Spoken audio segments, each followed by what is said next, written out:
નમસ્કાર દર્શક મિત્રો, પ્લેગ્રાઉન્ડ ધ સ્પોર્ટ્સ શોમાં આપનું સૌનું હાર્દિક સ્વાગત છે. હું પ્રદીપ ત્રિવેદી. સૌપ્રથમ તો ગુજરાત ન્યૂઝને અભિનંદન આપીશ કે જે એમને અમારી જેવી વ્યક્તિઓને કેમેરા પાછળ રહીને કામ કરતા હોય છે તેને ટીવીની સ્ક્રીન પર આવવાની તક આપી છે. આજના કાર્યક્રમનું સંચાલનની કપરી જવાબદારી મારા માથે છે. 2025માં આવનારા રમતગમતના વિવિધ ઇવેન્ટ્સ વિશે આજે આપણે વાત કરીશું.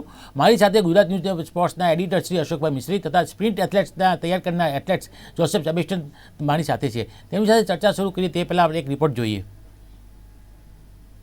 2024 ખાટી મીઠી યાદો સાથે પૂર્ણ થયું અને 2025નું ધમાકેદાર આગમન થયું. આજે પ્રથમ દિવસ અને સમગ્ર વર્ષ દરમિયાન રમતગમતનું જગત કઈ રમતોનું આયોજન કરશે, ભારતે કયા ઇવેન્ટમાં ભાગ લેશે તે જાણવું પણ જરૂરી બની જાય છે. 2025 અગત્યનું છે. સૌપ્રથમ ઇવેન્ટ છે women's under 19 women's T20 world cup આવશે. ત્યારબાદ ચર્ચાસ્પદ બની ચૂકેલ આઈસીસી ચેમ્પિયન્સ ટ્રોફી ભારત રમશે. ત્યારબાદ ભારતમાં જ વિમેન્સ વન ડે વર્લ્ડ કપનું આયોજન થશે, જ્યારે T20 એશિયા કપનું આયોજન કરાશે. આ સાથે જ men's team 18 T20, 12 one day અને 10 ટેસ્ટ રમશે. ક્રિકેટ સિવાયના મલ્ટી સ્પોર્ટ્સ ઇવેન્ટમાં south Asian games, Asian winter games, world games, Asian youth games પણ 2025માં યોજાશે. આ ઉપરાંત આઈપીએલ ઉપરાંત વર્લ્ડ ટેસ્ટ ચેમ્પિયનશિપ ફાઇનલ પણ રમાવાની શક્યતાઓ નકારી ન શકાય. 4 ટેનિસ ગ્રાન્ડ સ્લેમનું આયોજન કરાશે. ખોખો વર્લ્ડ કપનું ભારતમાં આયોજન થઈ રહ્યું છે. ટેબલ ટેનિસની વર્લ્ડ ચેમ્પિયનશિપ રમાશે. આ ઉપરાંત વિશ્વ ક્ષિતિજ પર ઘણી ટુર્નામેન્ટનું આયોજન થશે અને ભારત તેમાં પણ ભાગ લેશે. 2036 ઓલિમ્પિક્સ ભારતમાં આવે તેવા તમામ પ્રયત્નો થઈ રહ્યા છે. ત્યારે વધુને વધુ રમતોનું આયોજન અને વધુ સારા ખેલાડીઓને તૈયાર કરવાની પ્રક્રિયા પણ વેગવાન બનશે.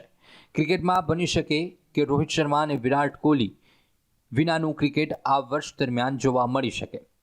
અત્યાર તો ભારત ઓસ્ટ્રેલિયા વચ્ચેની 5મી ટેસ્ટ મેચ જીતવાના ધરખમ પ્રયત્નો ભારત કરી રહ્યું છે. ત્યારે સારી શરૂઆત થાય તેવી આશા અપેક્ષા રાખી શકાય. હેલો, આ સાથે આપણી સાથે જોડાયેલા કુશલભાઈનું પણ આપણે સ્વાગત કરીએ છીએ. હવે મારે પ્રશ્ન પૂછવાનો છે શ્રી અશોકભાઈને. અશોકભાઈની શરૂઆતના આપનાથી કરીએ તો 2025માં કયા એવા મોટા ઇવેન્ટ્સનું આયોજન થઈ રહ્યું છે ક્રિકેટ જગતમાં કે એના વિશે આપ જણાવશો? પ્રદીપભાઈ, ખાસ કરીને આપ અહીંયા આવ્યા, first of all thank you so much. અને સૌથી મહત્વની જો આપણે વાત કરીએ ક્રિકેટની, તો અત્યારે જે સળગતો પ્રશ્ન ચાલી રહ્યો છે કે વર્લ્ડ ટેસ્ટ ચેમ્પિયનશિપમાં ભારત પહોંચશે કે નહીં, એની અત્યારે સૌથી હોટ ફેવરિટ ચર્ચા ચાલી રહી છે. એટલે સૌથી મોટો ઇવેન્ટ મારી દ્રષ્ટિએ 5મી ટેસ્ટ મેચ છે કે જે ભારતને વર્લ્ડ ટેસ્ટ ચેમ્પિયનશિપમાં લઈ જવા માટેનો રસ્તો ક્લિયર કરશે. That is the biggest thing which should happen at the right. બીજું કે ઘણા બધા ખેલાડીઓ છે કે જે ફોર્મમાં નથી અથવા તો બરાબર નથી રમી રહ્યા, એમનું ક્યાંક ફોર્મ પાછું આવે એ પણ આપણે જોવું રહેશે. 2025ની જો ખાસ વાત કરીએ, સૌથી મોટો ઇવેન્ટ ભારતનો આવે છે ચેમ્પિયન્સ ટ્રોફી. અને ચેમ્પિયન્સ ટ્રોફી જે છે એમાં ભારત કઈ રીતે ભાગ લે છે, કઈ રીતે આગળ વધે છે એ જોવું રહેશે. એ ઉપરાંત under 19 women's T20 world cup આવી રહ્યો છે 2025માં. ત્યાર પછી મહિલા વન ડે વર્લ્ડ કપ પણ આ જ વર્ષમાં આવે છે અને એશિયા કપ T20 પણ આ જ વર્ષમાં આવે છે. આ બધા ઇવેન્ટ્સને જો આપણે જોઈએ તો ખાસ કરીને સૌથી વધારે એક્સાઇટમેન્ટ વાળો જો કોઈ મીન્સ કે ઇવેન્ટ હોય તો એ ઇવેન્ટ છે ચેમ્પિયન્સ ટ્રોફી. અને એની સાથે સાથે બીજો સૌથી મહત્વનો ઇવેન્ટ જો ભારત ફાઇનલમાં પહોંચે તો વર્લ્ડ ટેસ્ટ ચેમ્પિયનશિપની ફાઇનલ. તો હું માનું છું કે આ બધા જે ઇવેન્ટ છે એ ભારત માટે ખૂબ મહત્વના છે. અને એ સિવાય તમારી પાસે આઈપીએલ છે, એ સિવાય તમારી પાસે ડોમેસ્ટિક ક્રિકેટ છે, રણજી ટ્રોફી ચાલી રહી છે, ઈરાની ટ્રોફી છે. આ બધી ટ્રોફીઓ તો જે રેગ્યુલર રમાય છે તો રમાશે, પણ સાથે સાથે આ મહત્વનો ઇવેન્ટ છે કે જેમાં ભારત પોતાનું પ્રતિનિધિત્વ બહુ દમદાર રીતે કરશે એમ ક્રિકેટમાં કહી શકાય. જી બરાબર અશોકભાઈ, ચેમ્પિયન્સ ટ્રોફી અને વર્લ્ડ ટેસ્ટની ટ્રોફી માટેનું સૌથી વધુ રોમાંચક ઘટના 2025ની બની રહે તો નવાઈ નહીં. જોસેફભાઈ, આપની પાસે આવું તો જોસેફભાઈ, એથ્લેટિક્સમાં ઘણી બધી પ્રગતિ થઈ રહી છે અને 2036નું ઓલિમ્પિક્સ ગુજરાતમાં આવી રહી છે તેવા પ્રયત્નો જોરશોરથી ચાલી રહ્યા છે. ખાસ કરીને કઈ ઇવેન્ટ્સ આવી રહી છે અને ભારત તેમાં ક્યાં છે તેના વિશે જણાવશો? આ વર્ષે સૌથી પહેલા તો આપણા દિલ્હી ખાતે વર્લ્ડ પેરા એથ્લેટિક ચેમ્પિયનશિપ થવાનું છે, જે ફર્સ્ટ ટાઈમ આટલા મોટી એક ઇવેન્ટ આપણા દેશમાં થશે. અને એ સિવાય મેઇન આપણા સોર્સમાં આવીએ એથ્લેટિક્સના, પેરા એથ્લેટિક્સ સિવાય, કારણ કે આ વખતે તમે જોશો તો ઓલિમ્પિક્સમાં બી મેક્સિમમ મેડલ્સ જે આપણને જે અપાયા ઓલિમ્પિક્સના અંદર, તો એ આપણા પેરા એથ્લીટો હતા.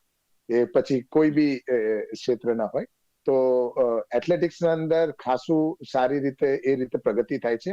એ સિવાય જુનિયર, આ વખતે જુનિયર એશિયન ચેમ્પિયનશિપ છે, જુનિયર વર્લ્ડ ચેમ્પિયનશિપ છે, જેના માટે આપણા ભારતના જે જુનિયર એથ્લીટો છે અંડર 23 વાળા બધા, એ તૈયારીઓ કરે છે. અને જે મેઇન ટીમની વાત કરીએ તો એ લોકો બી આપણા આ વર્ષે જે વર્લ્ડ ચેમ્પિયનશિપ થવાનું છે એના માટેનું તૈયારીઓ ચાલતું છે, જુદા જુદા આપણે એનસીઓ સેન્ટર કહેવાય ત્યાં આગળ. બરાબર જોસેફભાઈ, વર્લ્ડ પેરા એથ્લેટિક્સની અંદર ભારત ઘણી બધી સારી અપેક્ષા રાખી શકે છે, કેમ કે લાસ્ટ ટાઈમ આપણે જોયું કે પેરા એથ્લેટિક્સમાં આપણે 29 મેડલ્સ મળ્યા હતા, જે અત્યાર સુધીના ઓલિમ્પિકની અંદરનો એક રેકોર્ડ કહી શકાય. હવે આ સાથે કુશલભાઈ આપની પાસે આવું છું. કુશલભાઈ, ટેબલ ટેનિસમાંથી ઘણી સિદ્ધિઓ ભારતના ખેલાડીઓએ મેળવી છે, ખાસ કરીને સ્ટેટ, નેશનલ અને ઇન્ટરનેશનલ લેવલે કયા ટેબલ ટેનિસના ઇવેન્ટ્સનું આયોજન 2025માં કરવામાં આવી રહ્યું છે તે જણાવશો? ટેબલ ટેનિસમાં જેમ આપણે અશોકભાઈએ અને તમે બી જણાવ્યું કે આપણે ઓલિમ્પિક્સ ના હસ્તકે તૈયાર થઈ રહ્યા છીએ. India is getting ready for 2036 Olympics. તો અને ગુજરાત સરકારનો બી જે આગ્રહ છે કે સૌથી વધારેમાં વધારે ઇવેન્ટો ગુજરાતમાં લાવો અને ભારત દેશમાં લાવો, તો એની પહેલ જે છે અમે ચાલુ કરી દીધી છે ગુજરાત સ્ટેટ ટેબલ ટેનિસ એસોસિએશને. અને ફેબ્રુઆરી એન્ડમાં અમારે world table tennis youth contender event બરોડામાં યોજાવાની છે 26 ફરવરીથી, જેમાં અંડર 11 થી લઈને અંડર 19 સુધી બોયઝ ગર્લ્સ કેટેગરીઝ માં ઇવેન્ટ થશે. અને એના પછી table tennis federation of India ને Asian table tennis team championships allot થઈ છે. અને જેની માટે અમે બી એક અમારી એક બતાવી છે કે yes, Gujarat is ready to do it. અને એ બી અમદાવાદમાં ઓક્ટોબરમાં એ થશે. અને ટેબલ ટેનિસમાં એશિયન ટીમ ટેબલ ટેનિસ ચેમ્પિયનશિપ્સનું મહત્વ એટલે જ છે કારણ કે it is like a world table tennis championship. કેમ કે China, Japan, Korea, Singapore, Taiwan જેવી જે કન્ટ્રીઝ છે એ બધી જ પાવર હાઉસ છે ટેબલ ટેનિસમાં. તો એ આશા રાખી રહ્યા છીએ કે એ ગુજરાતને અલોટ થાય. અને ગુજરાતને અલોટ નહીં બી થશે તો બી ઇન્ડિયામાં તો Asian table tennis team championship 2025માં થશે. અને એની ઉપરાંત જેમ world table tennis youth contender બરોડામાં થઈ રહી છે, એવી જ 2-3 યુથ કન્ટેન્ડર ને સિનિયર્સની WTT ઇવેન્ટ નું ITTF જે ઇન્ટરનેશનલ ટેબલ ટેનિસ ફેડરેશન છે એમને TTFI ને એલોટ કરવાનું કીધું છે. તો આ વર્ષે ટેબલ ટેનિસમાં ઘણી બધી ઇન્ટરનેશનલ ઇન્ડિયામાં અને ગુજરાતમાં થવાની આસાર છે.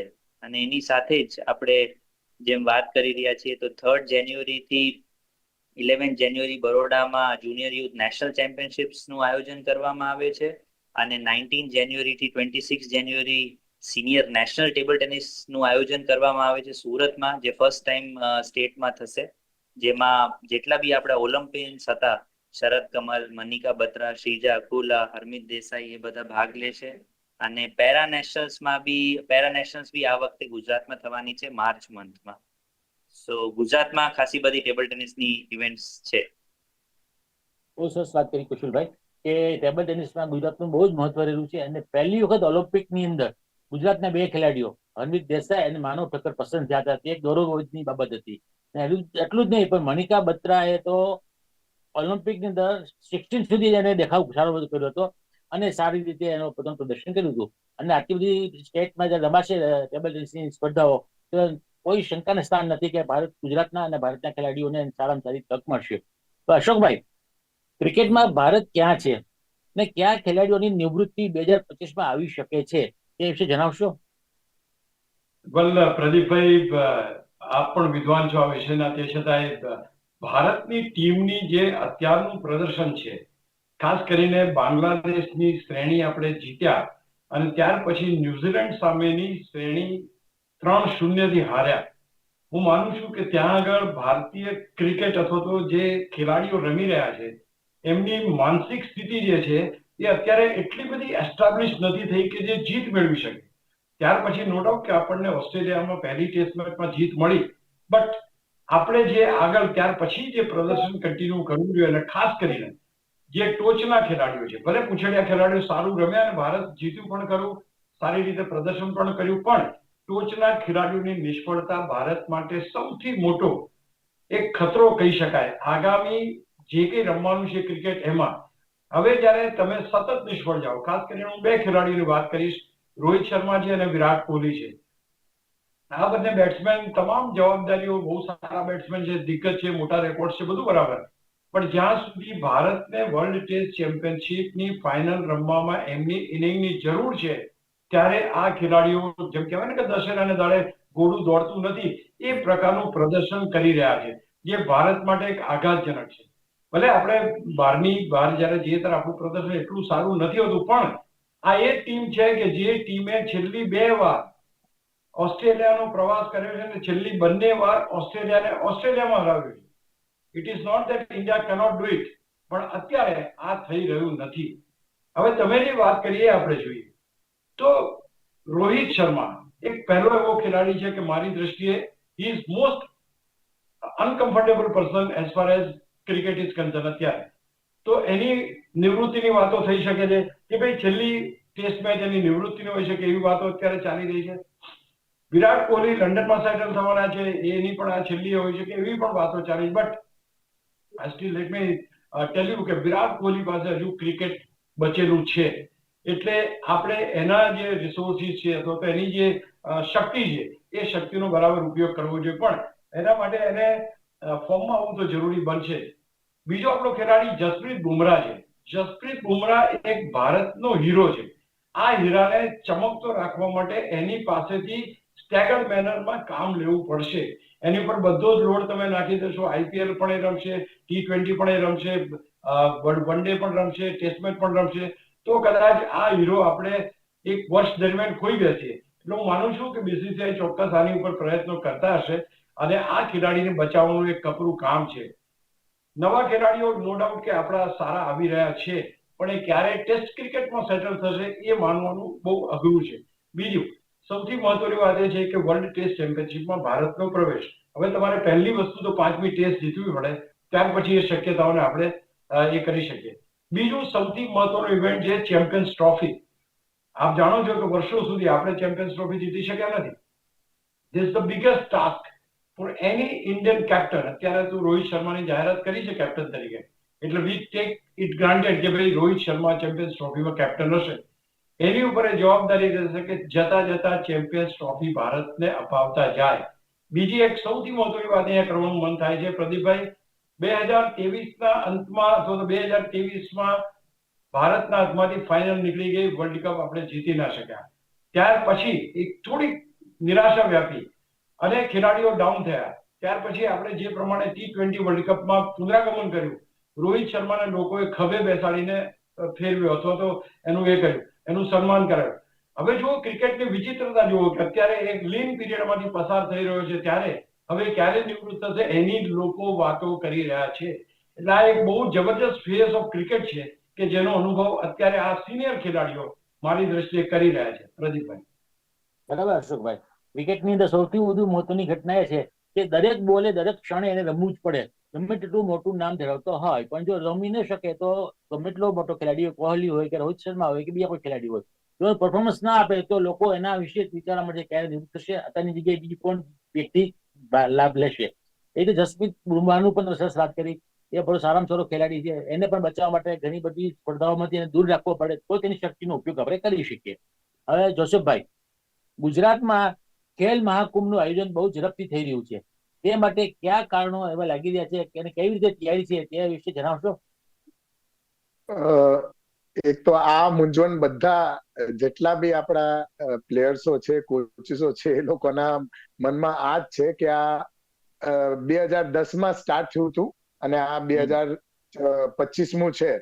અને અત્યાર સુધી આટલા ફાસ્ટ મેં સાંભળ્યું કે 25મી December was the last date registration finish થવાનું, અને આજે ફર્સ્ટ છે, અને આજે આપણે અમદાવાદ ખાતર ઓલરેડી એથ્લેટિક્સનું જે ખેલ મહાકુંભનું આયોજન સ્ટાર્ટ થઈ ગયું, અને મોર્નિંગમાં સેશન હતો, હું જસ્ટ આપણા સામે આવતા પહેલા હું ત્યાં જ હતો, ઇવનિંગ સેશન બી હતો ત્યાં આગળ, અને મને જાતને ખબર નહીં પડતું કે આટલું ફાસ્ટ કેમ આ થયું, કારણ કે મેં જ્યાં સુધી સંખ્યા બી મેં જોયું કમ્પેર ટુ લાસ્ટ યર, આ વખતે સંખ્યા ઓછું મને દેખાડ્યું, કારણ કે મેઇન રીઝન એ કે તમે વિચારી શકો છો કે ઘણા બધા સ્કૂલના અંદર ક્રિસમસ અને ન્યૂ યર વેકેશન હોય છે, તો સ્કૂલ રીસ્ટાર્ટ થાય છે 2nd કે 3rd. હવે આજે તો ફર્સ્ટ છે, તો આજના દિવસ કમસે કમ આ લોકો છોડ્યા હોત તો, કારણ કે ઘણા એવા મેં સાંભળ્યા પેરેન્ટ્સોને બી કહેતા કે ભાઈ અમારા તો પિકનિકમાં ગયા છે, ત્યાં બહાર ગયા છે, એ લોકો કાલે આવશે, અને અમુક ના ત્યાં તો 6th અને 9th થી સ્ટાર્ટ થાય છે, તો એ હજુ ઓકે છે. હું એમ ધારું છું કે આ બધી વસ્તુઓ વર્ષમાં એકવાર થાય છે, અને આના થ્રુ આપણે મેક્સિમમ વિદ્યાર્થીઓ, જે નયા પ્લેયર્સો આપણે કહીએ, એને આપણે ટેલેન્ટ કરતા હોય છે, તો આપણે એ જોવું જોઈએ કે જ્યાં સુધી બની શકે મેક્સિમમ સ્ટુડન્ટ્સ અને પ્લેયર્સ આમાં ભાગ લે, કે આપણને મેક્સિમમ ટેલેન્ટ આપણને જોવા મળે અને એમાંથી આપણે લઈ શકીએ. તો આ વખતે એવું તે શું આટલું ઉતાવળ છે મને બી નહીં ખબર પડતું, અને બાય માર્ચ 2nd વીક આનું સ્ટેટ બી પતી જાય છે, તો આટલું ફાસ્ટ કરવામાં એક જ વસ્તુ છે કે એથ્લેટિક્સ જેવા વસ્તુ ઇવેન્ટના અંદર તમારે થોડુંક ટાઈમ આપવું પડે છે, રિકવરી ટાઈમ આપવું પડે છે, તો આના અંદર મને નહીં લાગતું આ જે છોકરાઓ છે આપણા જે કરે છે, અને ખાસ કરીને નાના છોકરાઓ મેં આજે જોયા એક પછી એક, કારણ કે આ લોકોના ઉપર બી પ્રેશર છે જે ઓર્ગેનાઇઝ કરી રહ્યા છે, જે ટીચર્સ છે આના, કે ભાઈ જલ્દી જલ્દી કરો, તો એ લોકો પછી ખાલી આ એક આપણે કહીએ હિન્દીમાં કહીએ નિપટા દો, તો એ ટાઈપનું થાય છે. આયા ને આજે મારી એક બહુ જ સરસ અત્યારનું હું કહીશ, ભવિષ્યમાં તમે જોશો 1 કે 2 વર્ષના અંદર ગુજરાત માટે જેનિશા સોલંકી કરીને છે, she is just in grade 1, તમે એને જોશો તો કહી જ ના શકો કે ભાઈ આ છોકરી 5 મહિનાથી કે 6 મહિનાની જ આ ટ્રેનિંગ કરે છે, એટલું પરફેક્શન, એટલું સારું સ્કિલ, આમ કહેવાય ને it's a beauty to watch her running on the track. તો આવા જે છોકરી એ જસ્ટ પહોંચી અને એને કીધું કે ભાઈ જલ્દી કરો, એટલે ફર્સ્ટ હીટમાં શી વોઝ 3rd, પણ એ સારું હતું કે એ લોકો ફર્સ્ટ 3 ને લેતા હતા, અને ફાઇનલ્સમાં એ વોર્મઅપ એટલું નહીં મળ્યું, થોડુંક જ ટાઈમના અંદર ફરી વાર એને કરવું પડ્યું, પણ 2nd she was the youngest, સૌથી નાની હતી, અને એ કરે છે. તો હું કહેવા એ માંગુ છું કે જે બી આ કરાવે છે ઉપરના જે આપણા ડિરેક્ટર્સ છે કે મેઇન કોચિસ છે આપણા ગુજરાત સ્પોર્ટ્સ ઓથોરિટી ઓફ ગુજરાતમાં, કે આટલું ઉતાવળની જરૂર નથી આપણને, યુ કેન ટેક ટાઈમ, આપણા પાસે આટલા બધા જગ્યાઓ છે, આટલા બધા ઇન્ફ્રાસ્ટ્રક્ચરો છે, એ બી જોવાનું જરૂર છે કે આ બધા ઇન્ફ્રાસ્ટ્રક્ચરો યુઝ થાય, ખાલી લોક એન્ડ કી ના અંદર ના રહેવું જોઈએ.